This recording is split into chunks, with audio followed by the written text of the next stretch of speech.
Hello friends, एक बार फिर से स्वागत है आप सभी का आपके अपने यूट्यूब चैनल ASR क्लासेस में। फ्रेंड्स, आज क्लास में जो हम डिस्कस करने वाले हैं वो रीजनिंग का पेपर सेट 2 होगा, जो आपके आने वाले प्रत्येक प्रतियोगी परीक्षा के लिए बहुत ज़्यादा इंपॉर्टेंट होगा। तो चलिए बिना देर के हम क्लास की करते हैं शुरुआत। तो हो जाइए तैयार और क्लास के बाद मुझे ज़रूर बताइएगा आपके टोटल क्वेश्चनों में से कितने क्वेश्चन सही हुए थे। प्रत्येक क्वेश्चन को सॉल्व करने के लिए यहाँ पे आपको 45 सेकेंड का समय दिया जाएगा। प्रश्न आपकी स्क्रीन पर है। दिए गए वैकल्पिक शब्दों में से उस शब्द का चयन करें जिससे दिए गए शब्द के अक्षरों का प्रयोग करके गठन नहीं किया जा सकता। ऑप्शंस आपके सामने हैं और आपका टाइमर शुरू होता है अब।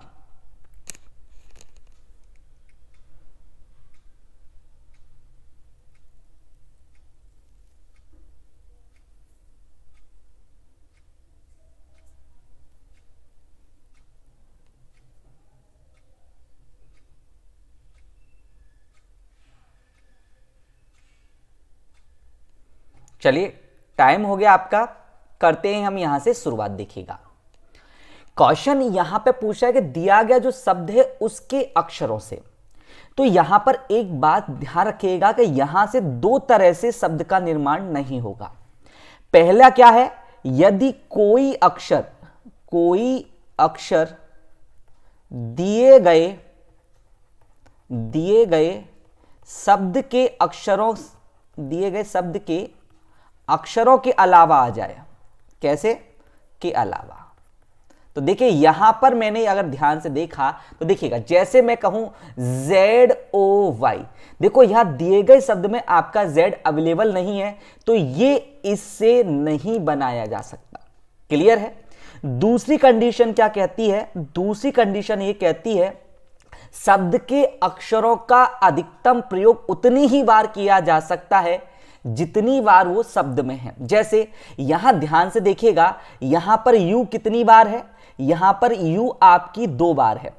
तो यू का अधिकतम प्रयोग कितनी बार किया जा सकता है? 2 बार किया जा सकता है। जरूरी नहीं कि आप 2 बार करें, आप मत कीजिए, 1 बार कीजिए या 2 बार कीजिए। मैक्सिमम लिमिट कितनी है? 2। अगर आपने प्रयोग 3 बार कर लिया तो यह शब्द नहीं बनेगा। जैसे यहां पर एम है, कितनी बार है? 1। तो आपके दिए गए शब्द में एम कितनी बार प्रयोग होना चाहिए? 1 बार। जैसे मैंने कहा MUM, क्या यह शब्द बनाया जा सकता है? देखिए 1 एम तो आपने यहां पर ले लिया, लेकिन यह दूसरा एम दिए गए शब्द में अवेलेबल नहीं है, इसलिए यह शब्द इससे नहीं बनाया जा सकता। क्लियर है? तो चलें अब यहां से हम ऑप्शन चेक करते हैं कि हमारा ऑप्शन कौन सा सही होगा। तो देखिए फ्रेंड्स, इसको मैंने आपकी सुविधा के लिए अलग से थोड़ा सा बड़ा करके लिख लिया ताकि आपको समझने में आसानी हो। देखिएगा, आपने पहला शब्द देखा एम, क्या एम आपके अवेलेबल है? जी हां है।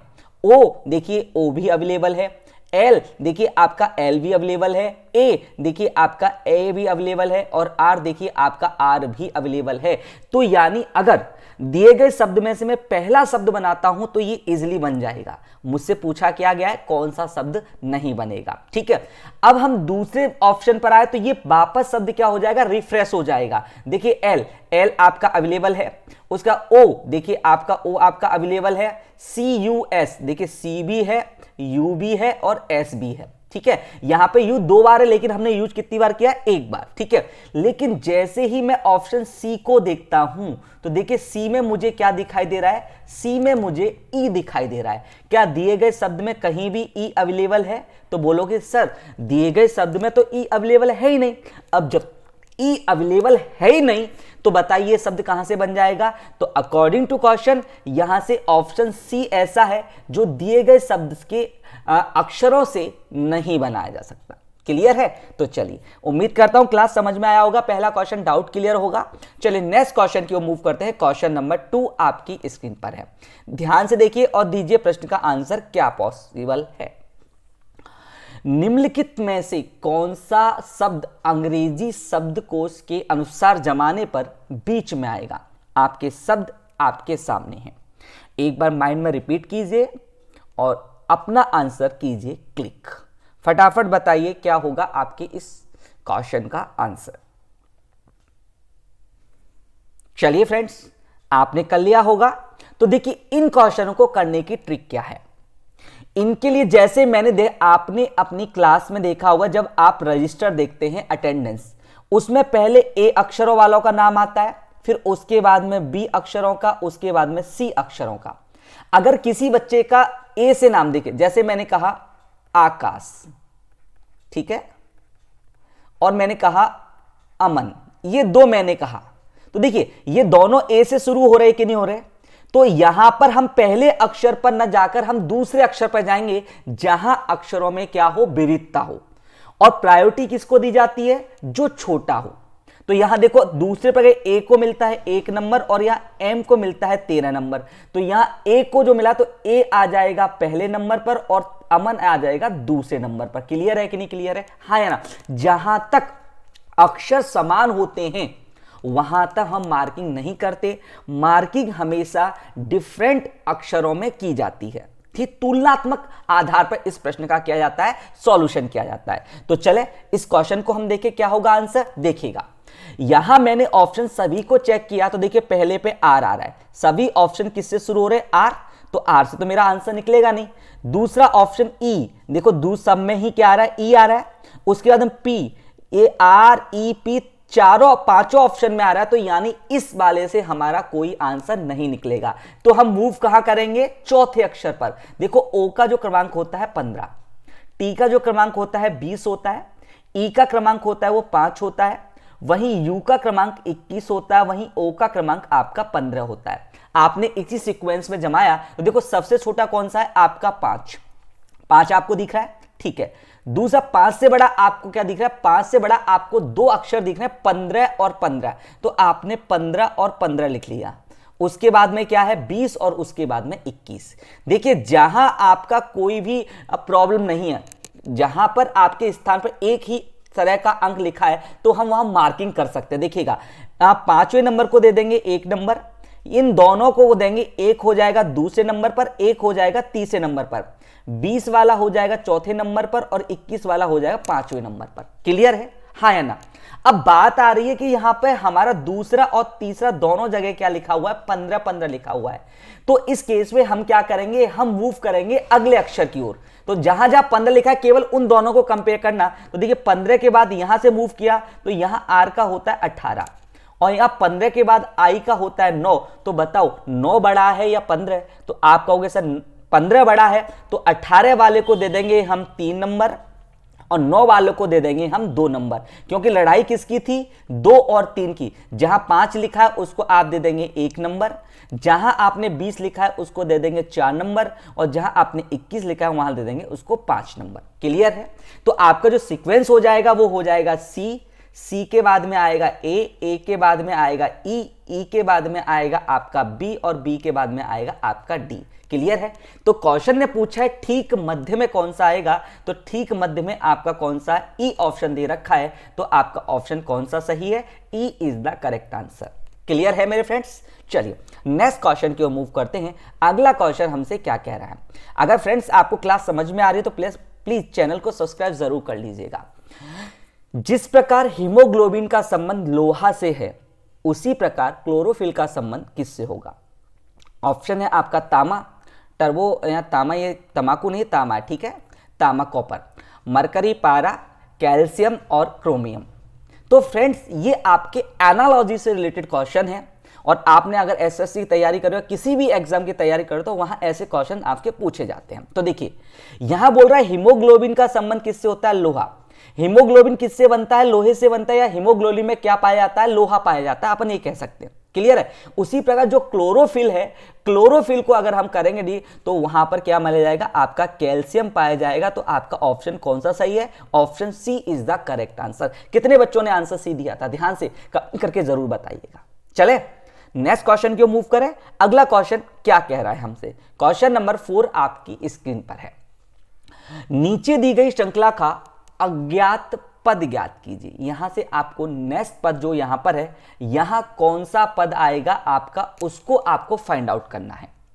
2z5 7/7 14 मल्टीप्लाई में, या x बोल सकते हो 9, w11 34v13। तो अगला आपका पद कौन सा होगा, फटाफट दीजिए मुझे प्रश्न का आंसर। तो अगर फ्रेंड्स आपके पास ऐसी श्रृंखला आ जाए तो देखिए यहां पर आपकी 3 श्रृंखलाएं। पहली श्रृंखला क्या, देखो पहला पद 2, 2 के बाद में हो रहा है 7, 7 के बाद में हो रहा है 14, 14 के बाद में हो रहा है 23 और 23 के बाद में हो रहा है 34। क्लियर है? और ये वाला पद मुझे फाइंड आउट करना है। अगली श्रृंखला में देखो तो देखो यहां से हो रहा है Z, Z के बाद में हो रहा है Y, Y के बाद में हो रहा है X, X के बाद में हो रहा है W और W के बाद में हो रहा है V। यहां पर मुझे अगला पद निकाल करना है। उसके बाद देखिए क्या हो रहा है, 5 हो रहा है, 5 के बाद में 7 हो रहा है, 7 के बाद में 9 हो रहा है, 9 के बाद में 11 हो रहा है और 11 के बाद में 13 हो रहा है। और यहां पे आपको पद क्या करना है, फाइंड आउट करना है। तो देखिए फ्रेंड्स 7 से 5 पर देखो यहां पर आपका क्या हो रहा है, तो यहां पे अंतर देखा तो आपको अंतर 5 का नजर आ रहा है। यहां देखा तो यहां पे अंतर आपको 7 का नजर आ रहा है। यहां अंतर देखा तो आपको अंतर 9 का नजर आ रहा है और यहां पर देखा तो अंतर आपको 11 का नजर आ रहा है। तो देखिएगा ये आपकी विषम संख्या हो गई ना, 5, 7, 9, 11। तो अगला जो अंतर होगा वो कितने का होगा, 13 का होगा। तो 34 और 13 को अगर मैं ऐड करा तो मेरा आंसर 47 से शुरू होगा। तो पहला पद 47 कहां है, तो ये दोनों ऑप्शन मेरे गलत हो गए। ठीक है, अब देखिए Z का 26, Y का होता है 25, X का होता है 24, W का होता है 23 और V का होता है 22। तो अगला पद क्या होगा, 21 और 21 पे क्या होता है U। तो मेरा हो जाएगा, उसके बाद आएगा U। देखो मेरा U, तो ये भी ऑप्शन गलत हो गया। तो मेरा ऑप्शन कौन सा है, C is the correct answer. चलिए इसको भी चेक कर लेते हैं। देखो 5 और 2 7 और 2 9, 2 11, 11 और 2 13, 13 और 2 कितना होता है 15। तो अगला जो पद हो जाएगा आपका 15 हो जाएगा, यानी कुल मिला के आपका आंसर होगा 47U15। क्या ऑप्शन में है, बिल्कुल। तो option C is the correct answer. बोलो बेटा बात समझ में आई कि नहीं है, क्लियर है? तो सारे क्वेश्चन चाहे इजी हो चाहे टफ हो, उन सबको हम क्लास में क्या करेंगे, डिस्कस करेंगे। चले नेक्स्ट क्वेश्चन पर, अगले क्वेश्चन पर मूव करते हैं। अगला क्वेश्चन आपकी स्क्रीन पर, क्वेश्चन नंबर 5 आपके इंतजार में। तो देखिए क्या कह रहा है क्वेश्चन नंबर 5, शब्दों की विषम जोड़ों का चयन कीजिए। आपको यहां से उस विकल्प का चयन करना है जो बाकी विकल्पों से अलग है। दीजिए आंसर। देखिएगा तो यहां पर मैंने ध्यान से देखा, देखिएगा पेंटर का संबंध चित्रशाला से है, यानी जब पेंटर करता है उसे चित्रशाला कह सकते हैं अपन, यानी उसका कार्य क्षेत्र कहां है, पेंटर का कार्य क्षेत्र चित्रशाला होता है। अभिनेता का कार्य क्षेत्र क्या होता है, मंच होता है, वहां पे जाके वो अभिनय करता है। राज क्या बनाता है, राज दीवार बनाता है, उसका कार्य क्षेत्र है।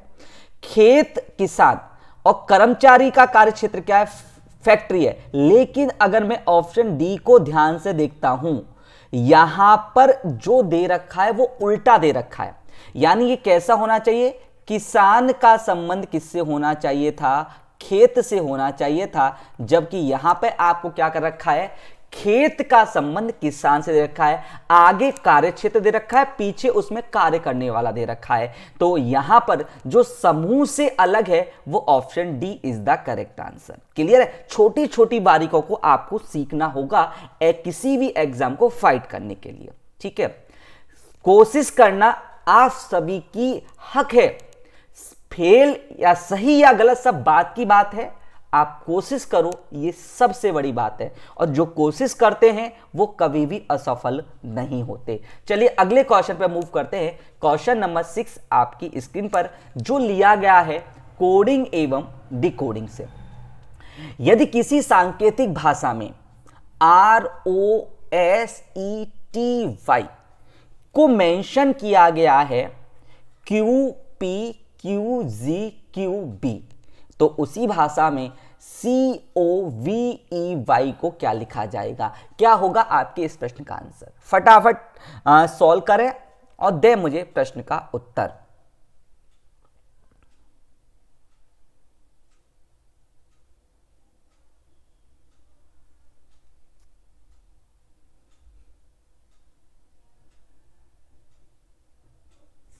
तो उम्मीद करता हूं फ्रेंड्स आपने आंसर दे दिया होगा।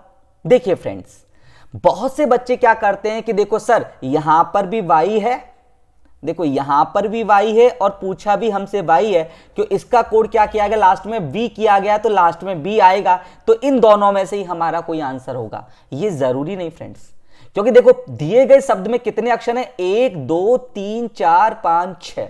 यहां कितने अक्षर हैं, 1 2 3 4 5। ये वाली ट्रिक कब लगती, जब दिए गए शब्द में भी 6 अक्षर होते हैं। ठीक है, तो इस क्वेश्चन को हम कैसे सॉल्व करें, देखिए तो इसको सॉल्व करने के देखिएगा, ये आपको क्या दे रखा है, शब्द दे रखा है। ठीक है, और ये आपको क्या दे रखा है, कोड दे रखा है। हमसे शब्द का कोड ही पूछा है, तो सबसे पहले हम इसकी क्या करेंगे, अल्फाबेट वर्णमाला का यहां नंबर डालेंगे। देखो आर का जो नंबर होता है वो 18 होता है, ओ का कितना होता है, 15 होता है, एस का नंबर कितना होता है, 19 होता है, ई का नंबर होता है 5, टी का नंबर होता है 20 और वाई का नंबर होता है 25। क्लियर है मेरे फ्रेंड्स। अगर क्यू का नंबर दे तो क्यू आता है आपके 17 नंबर पर, पी का नंबर होता है 16, क्यू का नंबर होता है 17, जी का नंबर होता है 7 और क्यू का नंबर होता है 17 और बी का नंबर होता है 2।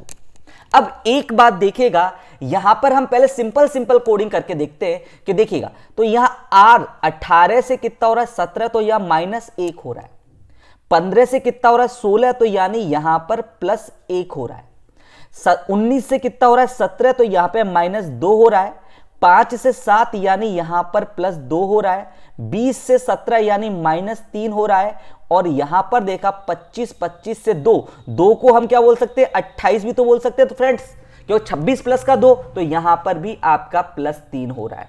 यानी कहने का मतलब यहां जो आपके सम स्थान वाले हैं, देखो एक तो ऑड और इवन, यानी विषम स्थान वालों में जो कोडिंग हो रही है वो -1 -2 -3 -4 इस तरह से हो रही है, और जो सम स्थान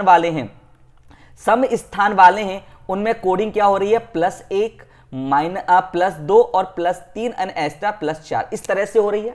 तो देखिए आपने यहां पर ध्यान से देखो, सी का स्थान कितना होता है 3, ओ का कितना होता है 15, वी का होता है आपका 22, ई का होता है 5 और वाई का होता है आपका 25। ठीक है, तो आपने यहां ध्यान से देखा, तो मैंने अभी जस्ट आपको बताया, देखो क्या जो विषम स्थान वाले यहां पर आपको -1, यहां सम स्थान वाले में +1, यहां पर -2, यहां पर आपका +2 और यहां पे आपका -3 हो जाएगा। तो 3 में से 1 गया, बचा 2, 2 पे आपका क्या आता है, बी आता है। 15 और 1 कितना हो गया, 16, 16 पे आपका क्या आता है, पी आता है। 22 में से 2 गए, बचा 20, 20 पे आपका क्या आता है, टी आता है। 5 में 2 जोड़ा तो कितना हो गया, 7, 7 पे आपका जी आता है, और 25 में से 3 गए, 22, 22 पे आपका वी आता है। तो जो आपका ऑप्शन होगा वो ऑप्शन हो जाएगा BPTGV, यानी option C is the correct answer, यानी आपकी सोच से अलग आंसर। मुझे डर उस क्वेश्चन का नहीं जो हार्ड है, आपकी नजरों में हार्ड है, मुझे डर उस बात का है जो क्वेश्चन आपको इजी लगता है। अक्सर किश्तियां किनारों पर आकर ही डूबा करती हैं मेरे फ्रेंड्स, तो प्लीज प्लीज प्लीज प्रत्येक क्वेश्चन को केयरफुली रीड कीजिए, और सफलता का कोई भी शॉर्टकट नहीं होता। क्लियर है, तो चलिए मूव करते हैं नेक्स्ट क्वेश्चन की ओर। अगला क्वेश्चन आपकी स्क्रीन पर, ध्यान से पढ़िए और दीजिए मुझे प्रश्न का आंसर क्या होगा। क्वेश्चन नंबर 7, ये भी कोडिंग डिकोडिंग से है और बहुत ही प्यारा क्वेश्चन है, ध्यान से कीजिएगा। यदि किसी सांकेतिक भाषा में TOM KUN SUD का अर्थ dogs are running, KUN JOMOP का अर्थ dogs are horses, MUT TOM KO का अर्थ डंकीज आर मेड, तो आपको यह बताना है कि हॉर्सेस के लिए किस कोड का प्रयोग किया गया है, किस चाइनीज भाषा का प्रयोग किया गया है। ऑप्शंस आपकी स्क्रीन पर हैं, ध्यान से दीजिए प्रश्न का आंसर। जल्दबाजी में प्रश्न को गलत मत कीजिएगा, यकीन कीजिएगा आते हुए प्रश्न गलत हो ये मरते दम तक आपको दुख पहुंचाएगा। तुक्के में प्रश्न सही हो गया हम करके भूल जाते हैं, लेकिन अगर प्रश्न आते हुए गलत हो जाए तो मन यही कहता है कि काश उस प्रश्न की वजह से मेरा सिलेक्शन न रुक जाए। ठीक है, तो प्रश्न को जरा ध्यान से कीजिएगा, फिर दीजिए प्रश्न का आंसर। चले, तो इस प्रकार के जो क्वेश्चंस होते हैं मेरे फ्रेंड्स, वो आपके होते हैं कॉपी पेस्ट, यानी बच्चों की तरह यहां आपको मिलान करना होता है। जब मिलान से आपके प्रश्न का आंसर आया तो वो श्योर आंसर होता है, और अगर एक शब्द का एक से अधिक कोड हो तो वहां पर आपकी संभावना की स्थिति बन जाती है, और संभावना कभी भी क्या नहीं होती, निष्कर्ष नहीं होती, यानी उसको हम प्रॉपर्ली नहीं कह सकते कि यही आंसर होगा। तो चलिए देखिएगा, मैंने इसको आपको समझाने के लिए पहले ऑलरेडी टाइप कर देखिएगा। अब पहली बात देखो, TOM लिखा हुआ, तो इसका मतलब ये नहीं कि ये डॉग के लिए प्रयोग किया गया है, डॉग्स के लिए। ये हो सकता है रनिंग के लिए प्रयोग किया गया, हो सकता है ये किसके लिए, आर के लिए प्रयोग किया गया। क्योंकि मुझसे पूछा गया है किसका, हॉर्सेस का पूछा गया है, तो ये मेरी कौन सी लाइन में आ रहा है, तो ये मेरी दूसरी लाइन में आ रहा है। तो यानी मेरा आंसर यहीं से आएगा, या तो KUN होगा, या JO आएगा, या MOP होगा। ठीक है, तो देखो मैंने ध्यान से देखा, देखो पहली दूसरी लाइन में मुझे डॉग्स नजर आ रहा है कि नहीं आ रहा है, बोलो हाँ या ना। तो मुझे पहली लाइन में भी क्या नजर आ रहा है, डॉग्स नजर आ रहा है। तो दोनों लाइनों में कुछ और कॉमन नहीं है, तो इन दोनों में मुझे एक कॉमन शब्द नजर आ रहा है, KUN। तो यहां से डॉग का संबंध किससे होगा, KUN। तो हॉर्स के लिए KUN का प्रयोग नहीं किया जा सकता, तो आपका ऑप्शन बी और ऑप्शन डी क्या हो गए, गलत हो गए। क्लियर है। अब देखिए यहां पर आपके पास कितने एलिमेंट बचे, आपके पास में 2 एलिमेंट बचे, एक तो एंड बचा और एक क्या बचा, हॉर्स बचा कि नहीं बचा, हाँ या ना। और यहां पर बाकी अगर मैं देखूं यहां पर और यहां पर, तो इन दोनों लाइनों में मुझे और कोई भी एलिमेंट कॉमन नजर नहीं आ रहा ना। तो यहां पर मेरे शब्द, अगर मेरा ऑप्शन में होता आंकड़े अधूरे हैं, तो मेरा बिल्कुल क्या हो जाता, आंसर सही हो जाता। लेकिन यहां पे तो आंकड़े अधूरे दे ही नहीं रखे। तो यहां पर मैंने ध्यान से देखा, तो देखिए यहां पर मुझे क्या रहा, एंड और हॉर्स के लिए। तो देखिए एंड और हॉर्स के लिए मेरे पास कितने बचे, एक तो जो बचा और एक मोब बचा। तो इन दोनों में से ही किसी एक का प्रयोग किसके लिए किया गया है, हॉर्सेस के लिए किया गया है। तो आपका जो आंसर होगा वो या तो जो होगा या फिर आपका MOP होगा। इन दोनों में से कोई एक। मैं पर्टिकुलर ये नहीं कह सकता कि जो इसके लिए हॉर्सेस के लिए यूज किया गया है या MOP यूज किया है, लेकिन इन दोनों में से यूज किया गया है और ऐसा आपका ऑप्शन ई कह रहा है। तो यहां से E option is the correct answer. बोलो बेटा बात समझ में आई कि नहीं आई, हाँ या ना। तो अगर यहां पर होता कि आंकड़े अधूरे हैं, इनसे हम निर्धारित नहीं कर सकते, तो वो भी आपका आंसर मान्य होता। चले नेक्स्ट क्वेश्चन की ओर हम मूव करते हैं। अगला क्वेश्चन ध्यान से देखिए और दीजिए मुझे प्रश्न का आंसर। क्लास समझ में आ रही हो तो प्लीज चैनल को सब्सक्राइब जरूर कर लीजिएगा और कोशिश कीजिए कि ज्यादा से ज्यादा आप इसे सोशल मीडिया पर अपने फ्रेंडों के साथ शेयर कर सकें। प्रश्न नंबर 8 आपकी स्क्रीन पर है। बहुत प्यारा क्वेश्चन है, ध्यान से पढ़ें और दें मुझे प्रश्न का आंसर। परिवार के 6 सदस्य A, B, C, D, E और F एक साथ यात्रा कर रहे हैं। B C का बेटा है लेकिन C B की मां नहीं है। A और C एक शादीशुदा जोड़ा है। E C का भाई है। D A की बेटी है। F B का भाई है। तो परिवार में कितने पुरुष सदस्य हैं? ऑप्शन है 4, 3, 2, 1। क्या होगा आपके प्रश्न का आंसर? ध्यान से करें। सावधानी हटी, दुर्घटना घटी। दीजिए प्रश्न का आंसर, क्या पॉसिबल है इस प्रश्न का? तो फ्रेंड्स चलिए इस क्वेश्चन को हम लोग सॉल्व कर लेते हैं। उम्मीद है आपने सॉल्व तो कर ही लिया होगा। देखिएगा यहां पर एक बात ध्यान रखें। सबसे पहले यहां पर जो शादीशुदा होता है वो एक मेल होता है और एक क्या होता है, फीमेल होता है। शादीशुदा में क्या होगा, हम मेल की शादी किससे करवाएंगे? फीमेल से। ठीक है। अगर हमें कपल में से किसी एक का जेंडर पता पड़ जाए तो दूसरे का जेंडर अपोजिट अपने आप हो जाएगा, उसमें जेंडर डिफाइन होने की कोई जरूरत नहीं होती। और लेकिन जब तक प्रश्न, क्योंकि ये आपकी वर्णमाला आधारित है, तो यहां कंप्लीट क्लियरली आपका जेंडर डिफाइन होना चाहिए। ठीक है। देखिए कितने सदस्य हैं, तो ये कह रहा है आपके 6 सदस्य। चलो ठीक है, यहां 6 सदस्य हमने मान लिए। अब आगे क्या कह रहा है? बी सी का बेटा है। किसका बेटा है? सी का। बेटा होगा नीचे और सी होगा ऊपर। तो देखो बी बेटा है, बी बेटा है किसका? सी का। अब मैं आपसे पूछूं जेंडर किसका डिफाइन है, तो यहां पर जेंडर बी का डिफाइन है, क्योंकि मां का भी बेटा होता है और बाप का भी बेटा होता है। तो अगर पहले केवल मैं इतना रीड करूं इसको, तो यहां से केवल मुझे जो जेंडर डिफाइन मिल रहा है वो किसका मिल रहा है? बी का। लेकिन सी बी की मां नहीं है। देखो मैंने क्या बताया, सी उसकी मां भी हो सकती है और उसका पिता भी हो सकता है। तो ये कह रहा है उसकी मां नहीं है, तो ऑब्वियसली वो उसका क्या है? पिता। तो यानी सी बी का क्या है, पिता है। ये मत सोचना कि क्वेश्चन गलत कर रहा है, क्योंकि एक इंसान फीमेल का भी होता है और मेल का भी होता है, तो उसने फीमेल के लिए मना कर दिया, तो आपके पास बचा क्या, मेल। तो यानी बी का पिता कौन है, सी। अब देखिए ए सी एक शादीशुदा जोड़ा है। मैंने क्या बताया था, देखो अभी बताया था, सी की शादी किसके साथ हुई है, ए के साथ हुई है। अब देखिए यहां सी का जेंडर डिफाइन है, तो ए क्या हो जाएगा, फीमेल हो जाएगा कि नहीं हो जाएगा। जो शादी होगी वो अपोजिट जेंडर के साथ में होगी। ए और सी क्या है, शादीशुदा जोड़ा है। ई है वो सी का भाई है, ई है वो किसका भाई है, सी का भाई है, तो यानी ई हो गया प्लस, यानी ए जो लगी ई की वो क्या लगी, भाभी, और जो ई लगेगी वो क्या लगेगी, इसकी या तो जेठ लगेगा या फिर उसका देवर लगेगा। बी का ई कौन लगा, बी का ई लगा चाचा, और ये इसका क्या लगा, भतीजा, और ए बी की क्या लगी, मां लगी। क्लियर है।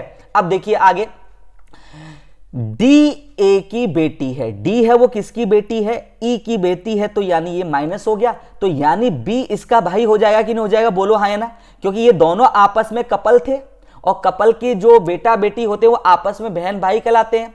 एफ है वो बी का भाई है, एफ है वो कौन है, बी का भाई है, तो ये इस पे भी क्या हो गया, प्लस हो गया। अब आपको ये बताना है कि इस 6 के समूह में कितने मेल हैं और कितने फीमेल हैं। तो आंसर आपकी स्क्रीन पर है, आपने बिल्कुल आसानी से दे दिया होगा। देखो मेल कौन कौन है, देखो सी आपका मेल है, यहां से देखा देखो बी भी आपको मेल प्लस नजर आ रहा है, ई भी आपको यहां पे क्या नजर आ रहा है, प्लस नजर आ रहा है, और एफ भी आपको यहां पर प्लस नजर आ रहा है। बाकी क्या, बाकी आपने ध्यान से देखा फीमेल कौन कौन से, तो आपने ए को ध्यान से देखा, तो देखो ए आपको क्या नजर आ रहा है, फीमेल नजर आ रहा है, डी भी आपको क्या नजर आ रहा है, फीमेल। तो कुल मिला के हम ये कह सकते हैं, यहां पर अगर मेल की बात करूं तो मेल कितने हैं, 4, और फीमेल की बात करूं तो फीमेल कितने हैं, आपके 2। तो यहां से आपके मेल की संख्या पूछी गई है, तो जिस ऑप्शन में आपके 4 है वही आपका आंसर होगा। देखिए कौन से में आपका 4 दे रखा है, तो यहां से हमने देखा तो ऑप्शन बी में मुझे क्या दे रखा है, 4 दे रखा है, तो option B is the correct answer. Clear है। तो फ्रेंड्स उम्मीद कर रहा हूं आपको मेरी क्लास समझ में आ रही है। तो प्लीज आपसे एक ही अनुरोध करता हूं कि आप क्लास को ज्यादा ज्यादा शेयर करें और ज्यादा से ज्यादा चैनल को सब्सक्राइब करवाएं। चलिए नेक्स्ट क्वेश्चन पे हम मूव करते हैं। क्वेश्चन नंबर 9 आपकी स्क्रीन पर है, ध्यान से पढ़ें और दे प्रश्न का आंसर। बहुत प्यारा क्वेश्चन है, देखिएगा। अमित पूरब में 10 मीटर चलता है, फिर दाएं मुड़कर 20 मीटर चलता है, फिर बाएं मुड़कर 10 मीटर चलता है, बताओ वह प्रारंभिक बिंदु से कितनी दूरी पर है। ऑप्शंस आपके सामने हैं, 20 मीटर, 20√5 मीटर, 20√2 मीटर और 10√5 मीटर। क्या होगा आपके इस प्रश्न का आंसर। बहुत प्यारा क्वेश्चन है, ध्यान से कीजिएगा। ऐसे क्वेश्चंस आपके अमूमन एग्जाम में जरूर आते हैं। चले फ्रेंड्स, चलो इस क्वेश्चन को सॉल्व करने से पहले देखो, अगर मैंने आपको थोड़ा फंडामेंटली बोलूं तो यहां टोटल दिशाएं कितनी बताई थी, 10 में क्या क्या डिवाइडेशन किया था, 4 मैंने मुख्य बताई थी, 4 आपको उप बताई थी, और 2 ऐसी दिशा बताई थी जिनको हम कागज में व्यक्त नहीं कर सकते, up and down, up and down, ये बताई थी जिनको हम कागज पे व्यक्त नहीं कर सकते। उप दिशाएं, मुख्य दिशाओं के बीच की मुख्य दिशा, न्यूज NEWS, ये आपकी बताई थी। हाँ, तो अब क्वेश्चन देखिए, अगर मैं बताया कि आपका क्वेश्चन डायरेक्शन से रिलेटेड है, तो सबसे पहले आप क्या बना लीजिए, यहां पर डायरेक्शन बना लीजिए दिस वे से। देखो यहां पर मैंने डायरेक्शन अपना चित्र यहां ड्रॉ कर लिया ताकि मुझे क्वेश्चन में कोई भी परेशानी ना हो। ये मैंने 4 दिशा बता दी। ऊपर वाली दिशा क्या कहलाती है, आपकी उत्तर होती है, ये आपका पूरब होता है, इधर नीचे की ओर दक्षिण होगा, तो इधर आपका बचा हुआ क्या हो जाएगा, पश्चिम हो जाएगा। क्लियर है। उत्तर पूरब की दिशा, बीच की दिशा क्या होती है, उत्तर पूरब, दक्षिण पूरब के बीच की दिशा दक्षिण पूरब, पश्चिम दक्षिण के बीच की दिशा दक्षिण पश्चिम, और उत्तर पूर्व पश्चिम के बीच की दिशा उत्तर पश्चिम होती है। ये आपकी उपदिशाएं होगी। हम क्वेश्चन को करते हैं सॉल्व। देखिए क्या कह रहा है, थोड़ा ध्यान से करेंगे। क्वेश्चन कह रहा है कि अमित पूरब दिशा में, तो ऑब्वियसली उसका पूरब ये दिशा होगी। कितना चला मेरे फ्रेंड्स, तो आप बोलोगे सर 10 मीटर चला। क्लियर है। उसके बाद वो कहां मुड़ता है, इसके बाद वो दाएं मुड़ता है। तो ये बताओ, जो आपका पूरब दिशा है उसका दाया, दाया मतलब होता है घड़ी की दिशा में। तो यहां घड़ी की दिशा में मुड़ा और कितना चला, 20 मीटर चला। यहां से उसने 20 मीटर का डिस्टेंस ट्रेवल किया। क्लियर है कि नहीं क्लियर है, बोलो हाँ है ना। फिर उसके बाद में वो क्या करता है, बाएं मुड़ता है। इसके बाद में वो कहां मुड़ गया, बाएं मुड़ गया। देखिए बाएं मुड़ गया और कितना चला, 10 मीटर। तो बाएं का मतलब होता है एंटी क्लॉकवाइज। क्या होता है, एंटी क्लॉकवाइज। तो अगर वो एंटी क्लॉकवाइज यहां से घूमा तो देखो एंटी क्लॉकवाइज वो यहां चला और कितना चला, 10 मीटर का डिस्टेंस उसने ट्रेवल किया। यहां पर आके वो रुक गया। अब आपको क्या बताना है कि इन दोनों के बीच की दूरी कितनी है। सीधी दूरी आपको यहां से फाइंड आउट करनी है। तो सीधी दूरी हम कैसे निकालें, दिमाग खराब हो गया। अगर हम इन दोनों बिंदुओं को मिला देते हैं आपस में, इन दोनों को हम आपस में मिला दे तो मे भी हो सकता है मेरा आंसर निकल आए। लेकिन यहां पर मेरे 2 त्रिभुज बन रहे।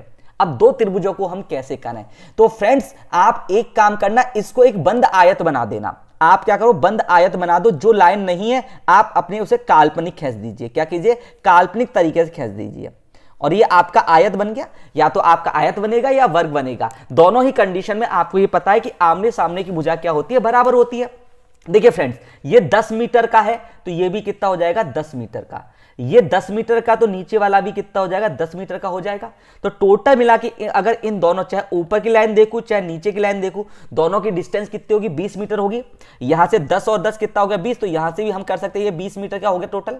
देखिए ये आपका 20 है पूरी, तो ये भी आपकी क्या होगी, 20 होगी कि नहीं होगी, तो ये भी आपकी क्या हो जाएगी, 20। तो यानी कहने का मतलब यहां से अब पर्टिकुलर आप एक त्रिभुज को चूज कर लीजिए, आपका आंसर आ जाएगा। क्योंकि ये आपका आयत बना है तो आयत में आपको पता है ये जो कोण होता है वो कितने होता है, 90 डिग्री का होता है। 90 डिग्री बनने से ये आपका क्या बन गया, समकोण त्रिभुज बन गया कि नहीं बन गया, ये आपका समकोण त्रिभुज बन गया। समकोण त्रिभुज 90 की सामने वाली भुजा क्या कहलाती है, कर्ण कहलाती है। आपको यहां से क्या निकालना है, कर्ण निकालना है। तो कर्ण कैसे निकालेंगे, तो कर्ण हम यहां से पाइथागोरस प्रमेय से निकालेंगे। किससे, पाइथागोरस प्रमेय के फॉर्मूले से। पाइथागोरस का प्रमेय क्या कहता है, कर्ण बराबर क्या होता है, कर्ण बराबर होता है अंडर रूट आधार का स्क्वायर प्लस लंब का स्क्वायर, यही होता है। आपके इस क्वेश्चन में आधार कितना दे रखा है, तो आपका टोटल आधार कितना हो गया, 20। तो आपका यहां पे हो जाएगा 20 का स्क्वायर, साथ में लंब भी कितना है, आपका लंब भी कितना है, 20 प्लस 20 का स्क्वायर। तो ये बताओ 20 का स्क्वायर कितना होता है, तो 20 का स्क्वायर आपका 400 होता है। इधर 20 का स्क्वायर कितना हो जाएगा, 400। 400 कितना हो जाएगा, अंडर रूट कितना हो जाएगा, 800 हो जाएगा कि नहीं हो जाएगा, बोलो हाँ है ना, अंडर रूट 800। तो अगर इसको मैं सिंप्लीफाई करूं तो 800 को मैं क्या कर सकता हूं, 2 इंटू में 400 कर सकता हूं कि अधिकतम आपको ऐसे संख्या के फैक्टर करने जिनको एक वर्ग मूल हो, जिससे कि आपका आसानी से उसका वर्ग निकाल। तो 400 का वर्ग कितना होता है, 20, और 2 के ऊपर हो जाएगा अंडर रूट। तो यही आपका आंसर आ जाएगा 20 अंडर रूट 2। या फिर आप 20 इंटू में कितना 1.414 से क्या कर सकते हैं, मल्टीप्लाई। तो वो आपका आंसर पॉइंटों में आ जाएगा। बोलो बेटा बात समझ में आई कि नहीं, क्लियर है। तो ये कौन सा ऑप्शन कह रहा है, तो आपने ध्यान से देखा तो आपका ऑप्शन देख ले, चेक कर लेते हैं कौन सा कह रहा है। तो यहां पे जो आपका ऑप्शन चेक कर रहा है वो आपका option C is the correct answer. तो जिन बच्चों ने ऑप्शन सी दिया है उनका आंसर 100% क्या है, सही है। चले अगले क्वेश्चन में मूव करें। चलिए नेक्स्ट क्वेश्चन की ओर हम मूव करते हैं। हमारा क्वेश्चन नंबर 10, ध्यान से पढ़ें और दें प्रश्न का आंसर। निम्नलिखित को एक सार्थक छोटे से बड़े क्रम में आपको क्या करना है, इनको व्यवस्थित करना है। बंगला, फ्लैट, झोपड़ी, घर, महल, हवेली, कौन सा होगा आपके इस प्रश्न का आंसर। ध्यान से देना प्रश्न का आंसर। अक्सर किश्तियां किनारों पर ही आकर डूबा करती हैं, इस बात का ध्यान रखना, ठीक है। तो देखिए फ्रेंड्स, सबसे पहले मैं दिए गए ऑप्शंस पे देखता हूं तो देखिए सबसे पहले यहां पे 3। तो देखो सबसे पहले झोपड़ी, जो छोटा होता है झोपड़ी होता है, ठीक है। झोपड़ी आपका आ गया पहले नंबर पे। अब देखिए यहां बात करता हूं झोपड़ी और घर। अब कहता हूं फ्लैट और घर में कौन सा छोटा है। देखो घर होता है जो आप पर पूरा आपका यानी प्लॉट लेके बनाया गया मकान को हम घर कहते हैं। फ्लैट क्या होता है कि जैसे आपने बहुमंजिला इमारत में आपका एक पर्टिकुलर पोर्शन जिसमें छत आपकी नहीं होती, क्लियर, केवल फर्श आपका होता है। तो ये बताओ कौन सा बड़ा हुआ, तो आप कहोगे सर घर बड़ा होता है जिसमें हम कई मंजिल बना सकते हैं। तो आपके दूसरे नंबर पर झोपड़ी से बड़ा जो होता है वो होता है फ्लैट, क्लियर है। और फ्लैट से बड़ा क्या मानते हैं हम, घर मानते हैं। घर से बड़ा क्या होता है, घर से बड़ा होता है आपका बंगला, ठीक है। बंगला के बाद में क्या होता है, बंगला के बाद में आपकी हवेली होती है। अब देखिए हवेली और महल में क्या अंतर है। आपने हवेली सुनी होगी, जमींदारों की सुनी होगी। अगर पुराने जमाने में जाए तो जमींदारों के पास हवेलियां होती थी, ठेकेदारों के पास में। महल किसका होता था? महल राजा का होता। तो बताओ ठेकेदार बड़ा होता है, महल राजा बड़ा होता है? तो ऑब्वियसली राजा बड़ा होता है, इसलिए हवेली से बड़ा क्या हो जाएगा? महल हो जाएगा। तो सबसे बड़ा क्या हो गया? महल हो जाएगा। तो अब यहां से आपने जमा तो दिया, अब यहां पे किस किस ऑप्शन में देखो, झोपड़ी कौन से नंबर पर है? 3 नंबर पर। उसके बाद फ्लैट कौन से नंबर पर है? दूसरे नंबर पर। घर कौन से नंबर पर है? चौथे नंबर पर। बंगला कौन से नंबर पर है? 1 नंबर पर। हवेली कौन से नंबर पर है? 6 नंबर पर। और महल है 5 नंबर पर। तो जो आपका सीक्वेंस होगा 324, 324 का 324 165, 324 165, यानी ऑप्शन कौन सा सही है? यहां से आपका ऑप्शन सी बिल्कुल सही है। बोलो बेटा बात समझ में आई है कि नहीं आई? अगर आई है तो क्लास को लाइक जरूर करना और ज्यादा से ज्यादा शेयर जरूर कीजिएगा। अगले क्वेश्चन की ओर मूव करें। चल नेक्स्ट क्वेश्चन की ओर मूव करते हैं। क्वेश्चन नंबर 11 आपकी प्रतीक्षा में है। फटाफट पढ़िए और दीजिए मुझे प्रश्न का आंसर। अगर एसएससी का आपने एग्जाम दिया हो तो एक क्वेश्चन जरूर आपने देखा होगा। यदि एक घन जिसकी भुजा 6 सेंटीमीटर की है को 2 सेंटीमीटर भुजा के नए घनों के रूप में काटा गया है, परंतु काटने से पूर्व उसे लाल रंग से रंग लिया गया है। यदि इस घन को एक बार काटने का खर्च 15 रुपए आता है तो अधिकतम कितने रुपए का खर्च आ सकता है? 10 रुपए का, 20 रुपए, 120 रुपए का, 60 रुपए का, या फिर 90 रुपए का? क्या होगा आपके इस प्रश्न का आंसर? फटाफट मुझे कमेंट करके बताएं क्या होगा इस प्रश्न का आंसर।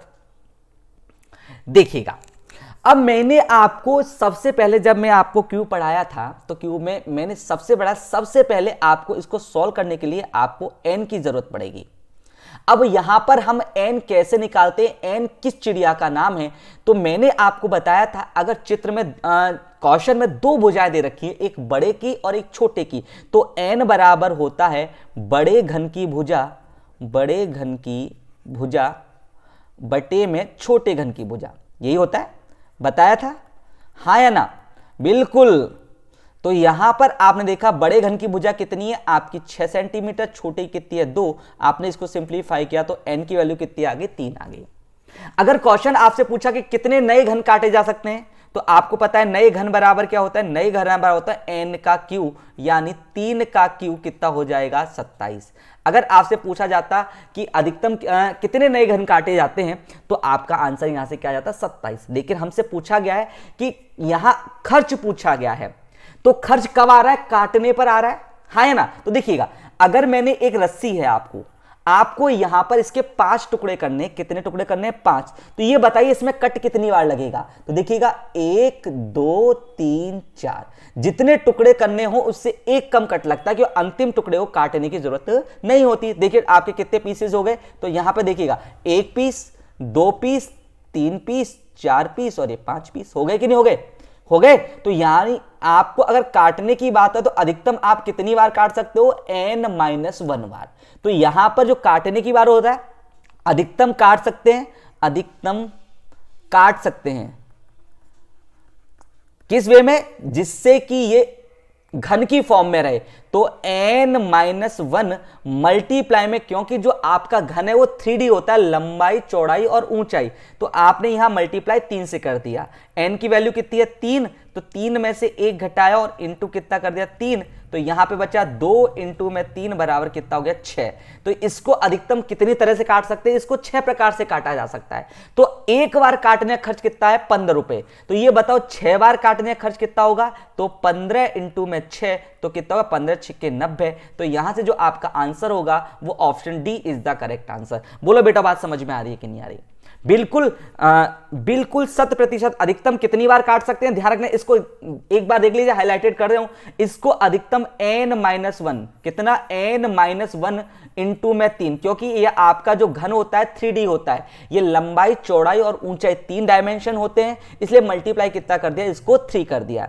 और जितना पैसा दे रखा है यहाँ 15 की जब 20 होता तो मल्टीप्लाई में 20 से कर देता, अगर 25 होता तो मल्टीप्लाई कितने से कर देता? 25 से कर देता। क्लियर है मेरे फ्रेंड्स? चलिए नेक्स्ट क्वेश्चन की ओर मूव करते हैं। अगला क्वेश्चन हमसे क्या कह रहा है? क्वेश्चन नंबर 12 आपकी स्क्रीन पर है। नीचे निम्नलिखित को एक सार्थक क्रम में व्यवस्थित कीजिए। वाक्य, अध्याय, अक्षर, पुस्तक, शब्द या पैराग्राफ। क्या होगा आपके प्रश्न का आंसर? देखिए यहां पर आपसे यह नहीं बोला गया आपको बढ़ते क्रम में जमाना है या घटते क्रम में। ठीक है, अब ये आपको चेक करना होगा कि जो ऑप्शन है वो किस वे में दे रखा है, घटते क्रम में या बढ़ते क्रम में। देखिए सबसे पहले मैं इसको बढ़ते क्रम में लगा रहा हूं। सबसे पहले देखो, सबसे छोटा क्या होता है, आपका अक्षर होता है, अक्षर होता है, ठीक है। तो अगर मैंने पहला देखा 3, तो यहां पर मुझे कोई सा ऑप्शन 3 से शुरू होता हुआ दिखाई नहीं दे रहा। तो यानी जो इस क्वेश्चन का अरेंज किया गया है वो घटते क्रम में किया गया है, यानी पहले सबसे बड़ा प्रोडक्ट, फिर उससे छोटा, फिर लास्ट में आएगा सबसे छोटा। तो देखिए 3 सबसे लास्ट में आपको 3 ऑप्शन में दिखाई दे रहा है, तो यानी मेरी बात बन सकती है। तो मुझे सबसे पहले यहां क्या देखना होगा, मुझे सबसे पहले यहां सबसे बड़ी चीज देखनी होगी। तो देखिए यहां पर आपने देखा वाक्य, अध्याय, अक्षर, पुस्तक, शब्द और पैराग्राफ। तो सबसे बड़ा आपको क्या नजर आ रहा है, पुस्तक नजर आ रहा है। आपका पुस्तक हो गया। अच्छा, पुस्तक में क्या होता है, पुस्तक में आपका अध्याय होता है। आपने क्या कर दिया, अध्याय। अध्याय में क्या होता है, तो अध्याय के पैराग्राफ मिलकर, क्या पैराग्राफ मिलकर आपके क्या बनाते हैं, अध्याय बनाते हैं।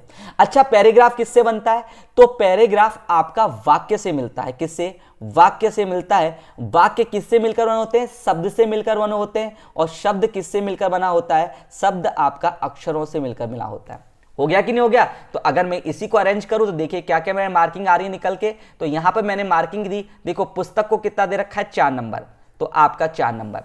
उसके बाद अध्याय को कितना दे रखा है, 2 नंबर। 42 कहीं दिख रहा है, तो 42 आपको ओपन 2, तो ये दोनों तो गलत कैंसिल हो गए। उसके बाद पैराग्राफ, पैराग्राफ को दे रखा है 6, 26 कहीं नजर आ रहा है, देखो आपको 26 केवल आपको दूसरे में नजर आ रहा है, तो option B is the correct answer. और चेक कर लीजिए, वाक्य को क्या जाए 1 नंबर, देखिए आपका 1 है।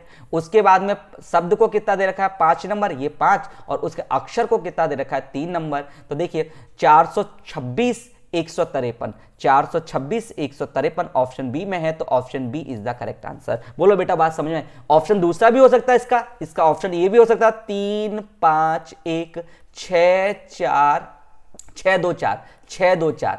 तो ये आपका क्या हो जाता है, अक्षर, अक्षर क्या बनाता है, शब्द, शब्द से वाक्य, वाक्य से पैराग्राफ, पैराग्राफ से अध्याय, अध्याय से पुस्तक। आपका इस तरह से भी हो सकता था। ये क्वेश्चन आपका किस पर डिपेंड करता है, ये क्वेश्चन आपका ऑप्शंस पर डिपेंड करता है। ठीक है, चलिए मूव करते हैं नेक्स्ट क्वेश्चन पर। क्वेश्चन नंबर 13 आपकी स्क्रीन पर है। देखिए क्या कह रहा है, निम्नलिखित में से कौन सा संबंध लंबे आदमी, भारतीय और डॉक्टर के मध्य में सही संबंध स्थापित करता है। बहुत प्यारा क्वेश्चन है, वेन डायग्राम का है और इसे गलत मत कीजिएगा। देखिए सबसे पहले अगर मैं बात करूं तो देखो, सबसे पहले लंबे आदमी का आपने ड्रॉ किया, ये आपने लंबे आदमी कर दिया, ठीक है, हाँ या ना, लंबे आदमी कर दिया। अब एक बात बताओ, दूसरा ऑप्शन आ रहा है आपके भारतीय, क्या भारतीय लंबे नहीं होते? आप बोलोगे सर होते, क्या सारे भारतीय लंबे? नहीं। तो यहां पर जो सारे भारतीय लंबे नहीं होते, लेकिन कुछ भारतीय क्या होते हैं, लंबे होते हैं। आपने ये भारतीय कर दिया। अच्छा आगे चलें, अब बात करते हैं, अगला है डॉक्टर का। ये बताओ क्या भारतीय डॉक्टर नहीं होते? आप बोलोगे सर भारतीय डॉक्टर होते, बहुत से भारतीय क्या है, डॉक्टर है। क्या डॉक्टर लंबे आदमी नहीं होते? आप बोलोगे कुछ डॉक्टर लंबे आदमी भी होते। तो क्या कुछ लंबे भारतीय डॉक्टर नहीं होते? तो आप ये भी बोलोगे। तो आपको जो डॉक्टर का बनाना है वो भारतीय में से होके किस में बनाना है, आपको लंबे आदमी से। तो ये वाला ऑप्शन कौन सा है, तो ये आपका option D is the correct answer. बोलो बच्चों बात समझ में आ रही है कि नहीं आ रही? तो ऑप्शन डी आपके इस प्रश्न का आंसर बिल्कुल क्लियर होगा। मूव करें अगले क्वेश्चन पर। क्लास समझ में आए तो प्लीज क्लास को लाइक जरूर करें, ज्यादा से ज्यादा इसको क्या करें, शेयर करने की कोशिश करें। चलिए अगले क्वेश्चन पर मूव करते हैं। क्वेश्चन नंबर आपका 14 आपकी स्क्रीन पर है। 14 नंबर का क्वेश्चन क्या कह रहा है, चेक कीजिएगा। बहुत प्यारा क्वेश्चन है। क्वेश्चन नंबर 14, 400 लोगों में से 150 लोग अंग्रेजी बोल सकते हैं, 250 हिंदी बोल सकते हैं, परंतु 40 व्यक्ति ऐसे भी हैं जो ये दोनों भाषाएं नहीं जानते। कितने व्यक्ति 2 भाषाओं का प्रयोग कर सकते हैं? ध्यान से दीजिएगा, सावधानी हटी दुर्घटना घटी। क्या होगा आपके इस प्रश्न का आंसर? फटाफट कमेंट करके जरूर बताएं मेरे बच्चों क्लास कैसी लगी, और प्लीज ज्यादा से ज्यादा क्लास को शेयर करने की कोशिश करें। देखो यहां टोटल व्यक्ति कितने रखे हैं आपको, 400, ठीक है।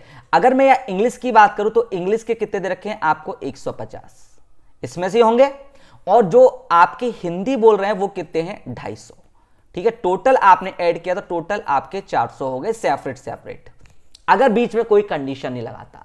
लेकिन यहां पर देखिए ये क्या कह रहा है, 40 ऐसे व्यक्ति हैं, 40 ऐसे व्यक्ति हैं जो ये दोनों भाषाएं नहीं जानते, कोई तीसरी भाषा जानते हैं, तो माइनस कितना कर दूं, 40 कर दूं, तो ये हिंदी और अंग्रेजी बोलने वाले कितने होंगे, 360 होंगे कि नहीं होंगे। अरे भाई टोटल हिंदी और अंग्रेजी जानने वाले 360 हैं, लेकिन अगर मैं सेपरेट सेपरेट बोल रहा हूं, सेपरेट सेपरेट बोल रहा हूं, तो मुझे व्यक्ति कितने चाहिए, 400 चाहिए। यानी यहां पर व्यक्ति कितने हो रहे हैं, तो आपने इनका जो डिफरेंस किया गया, रियल का और ज्यादा का जो डिफरेंस होगा, वही व्यक्ति आपके दो भाषाएं जानेंगे। तो आपने 360 कितने में से घटाया, 400 में से घटाया, तो आपका कितना डिफरेंस आया, 40। तो 40 इज द करेक्ट आंसर। अब कहीं साइकोलॉजी मत बनाने के 40 व्यक्ति जो जितनी भाषा नहीं बोलते वही हमारा आंसर होगा, नहीं, ये बिल्ली के भाग्य से छीका टूट गया है। ठीक है, तो आपका ऑप्शन कौन सा सही है, आपका option B is the correct answer. चले मेरे फ्रेंड्स अगले क्वेश्चन में मूव करते हैं। अगला क्वेश्चन आपसे क्या कह रहा है, अगले क्वेश्चन को हमने ध्यान से देखा। क्वेश्चन नंबर आपका 15, निम्नलिखित में को एक सार्थक अनुक्रम में व्यवस्थित कीजिए। प्रवेशन, साक्षात्कार, चयन, नियुक्ति, विज्ञापन और आवेदन। क्या होगा आपके इस प्रश्न का आंसर, ध्यान से पढ़ें और प्यार से इस क्वेश्चन का आंसर दें। ये आपका कंफ्यूजिंग वाला क्वेश्चन है। देखिए अगर मैंने इस प्रश्न को ध्यान से देखा, ये आपके सिलेक्शन से रिलेटेड ही है, तो देखो सबसे पहले आपका क्या निकलता है, विज्ञापन निकलता है। तो आपका 5 नंबर पे क्या आ जाएगा, विज्ञापन आ जाएगा। जैसे आपने एमटीएस का विज्ञापन निकला, आपका पुलिस का एग्जाम विज्ञापन निकला, आपके एसएससी का निकला, बैंक का निकला, किसका भी निकला, तो सबसे पहले उसका एडवर्टाइजमेंट निकलेगा, उसमें आप क्या करेंगे, अप्लाई करेंगे। तो आवेदन आपका आ गया 6 नंबर पर। ठीक है, अब देखिएगा यहां पर या तो परीक्षा कहता तो मैं उसको देता, तो यानी जो आप चयन करेंगे तो उसका कुछ ना कुछ मेथड होना चाहिए। तो इसके बाद आपका क्या होगा, साक्षात्कार होगा, यानी आपकी परीक्षा होगी, इंटरव्यू होगा। तो दूसरे नंबर पर आ जाएगा इंटरव्यू। इंटरव्यू आ गया, इंटरव्यू के बाद में कुछ व्यक्तियों का क्या किया जाएगा, चयन किया जाएगा। क्या किया जाएगा, चयन किया जाएगा। तो तीसरे नंबर पर आ जाएगा चयन। चयन के बाद उन्हें क्या दे दी जाएगी, नियुक्ति दे दी जाएगी कि आप इस पोस्ट पर पोस्टेड है, आप उस ब्लॉक में काम कीजिए, यानी आपको नियुक्ति भी दे दी। और उसके बाद में कुछ समय तक, 1 साल या 2 साल तक आपको क्या प्रोविजनल पीरियड रखा जाता है। तो आपका क्या हो जाएगा, प्रोविजनल पीरियड हो जाएगा। तो आपका जो यहां समूह बना वो 562 और 341 ऑप्शन ए बिल्कुल सही है। तो आपका अकॉर्डिंग टू क्वेश्चन यहां से कौन सा निकल रहा है, तो ए ऑप्शन आपका बिल्कुल सही आ रहा है। बोलो बेटा बात समझ में आ रही है कि नहीं आ रही है, बिल्कुल। तो अभी तक चैनल को सब्सक्राइब नहीं किया तो सोच किस बात करें, आपको रेगुलर यहां पे कोशिश करूंगा कि आपके एग्जाम की तैयारी दी बेस्ट तरीके से करा सकूं। ठीक है, तो सब्सक्राइब जरूर कर लीजिएगा। चलिए अगले क्वेश्चन की मूव करते हैं। अगला क्वेश्चन क्या कह रहा है, क्वेश्चन नंबर 16 बहुत प्यारा क्वेश्चन है। श्रृंखला में संलग्न अक्षरों के बीच में छूटे गए अक्षरों की संख्या क्रमागत सम संख्या में है। कौन सा होगा आपको ये बताना है, कौन सी संख्या के छोड़े गए अक्षरों के बीच में संख्या क्या है, सम संख्या है। तो ये बहुत से बच्चों के लिए क्वेश्चन थोड़ा सा अजीब होगा कि उन्होंने इस प्रकार की क्वेश्चनों की तैयारी नहीं की। तो चलिए मैं इसे एक बार सॉल्व करने की कोशिश करता हूं। देखो सबसे पहले यहां पर देखिए आपने ए डी, तो यहां पर देखो ए का होता है 1, डी का होता है 4, यहां पर आई का होता है 9, पी का होता है 16 और बाई का होता है 25। ठीक है, यहां पर आपने यहां अंतर डिफरेंस किया, तो देखो यहां पर डिफरेंस 1 और 4 के बीच में डिफरेंस कितना हुआ, 3 हुआ कि नहीं हुआ।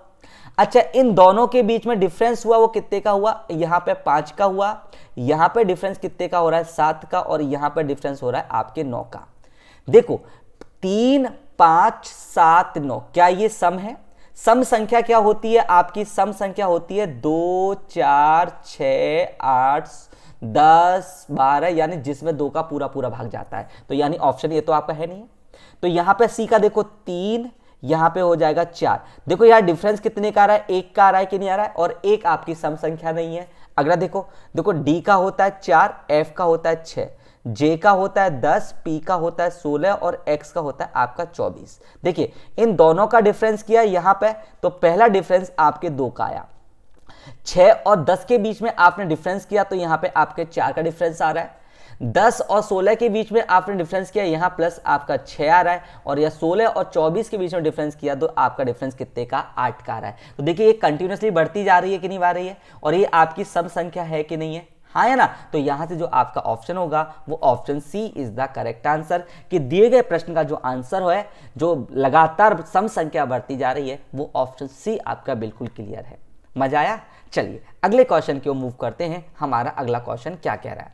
क्वेश्चन नंबर 17 आपकी स्क्रीन पर है, ध्यान से पढ़ें और दें मुझे प्रश्न का आंसर। ये आपका क्रम परीक्षण से रिलेटेड है। एक लाइन में महिपाल आगे से 15वें स्थान पर है तथा सरोज पीछे से 12वें स्थान पर है। यदि वे आपस में अपना स्थान बदल लेते हैं तो सरोज का पीछे से 15वां स्थान हो जाता है। तो बताओ इस अवस्था में महिपाल का क्या आगे कितने व्यक्ति हैं? प्रश्न को ध्यान से पढ़ें। ऑप्शन है 18, 17, 16, 14, या फिर आप यहां पांचवा ऑप्शन ई और कर लीजिएगा, इनमें से कोई नहीं, इनमें से कोई नहीं। चलिए करें इस प्रश्न का सॉल्यूशन। बड़ा इजी क्वेश्चन, चिंता मत कीजिए। देखिएगा ये क्या है, मैंने यहां पे स्पेस के लिए बना लिया थोड़ा सा।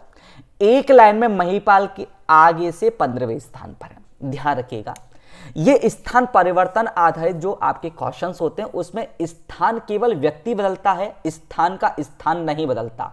जैसे मैं कह रहा हूं यहां पर आगे से महिपाल यहां पर जो इस घर में बैठा हुआ है ये कौन से भी स्थान पे है? 15वें स्थान पे।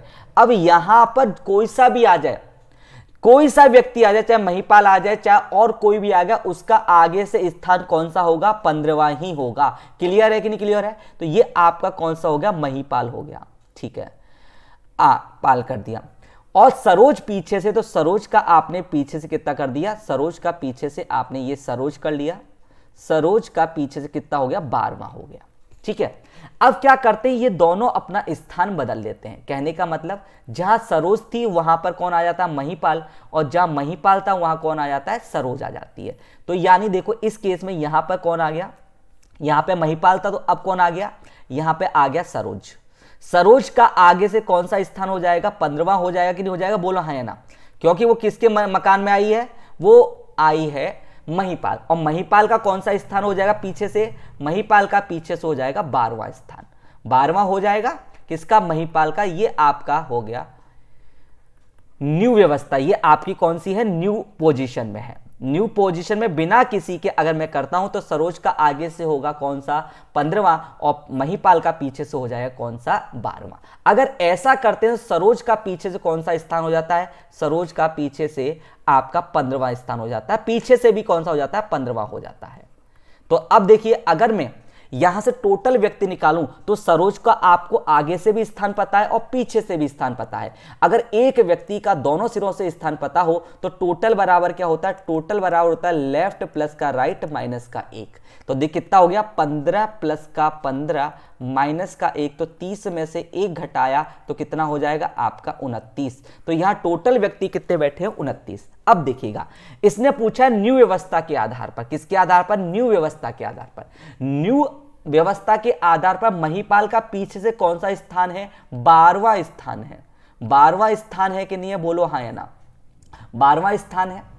12वां स्थान है तो अगर 29 में से पीछे से 12वें स्थान पर है तो बाकी शेष से तो ये आगे इसके आगे बैठे हुए हैं, तो 29 में से आपने कितना घटाया? 12 घटाया तो कितना बचा? 17। तो जो 17 व्यक्ति हैं वो इसके आगे बैठे। 12 तो यहां तक हो गए, बाकी जो इससे हैं वो इसके आगे पर बैठे हैं। तो आगे कितने व्यक्ति बैठे हैं? 17 व्यक्ति बैठे हुए हैं।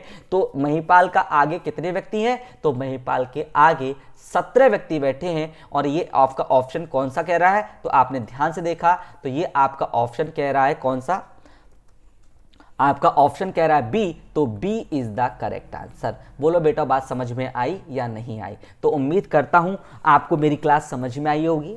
तो आप चैनल को सब्सक्राइब कर लें, साथ में बेल आइकन भी प्रेस कर लें ताकि आपको आने वाली क्लास का नोटिफिकेशन टाइम टू टाइम मिलता है। तो आपने क्लास को पूर्णतः देखा उसके लिए थैंक यू सो मच। आपसे फिर नेक्स्ट क्लास में होगी मुलाकात नए क्वेश्चन और जो आपके आने वाले प्रत्येक परीक्षा के लिए क्या होंगे, इंपॉर्टेंट। तो thank you so much. Please ज्यादा से ज्यादा इसे शेयर जरूर करें और क्लास को लाइक करना ना भूलें, ठीक है। थैंक यू सो मच और कमेंट भी करते रहेगा।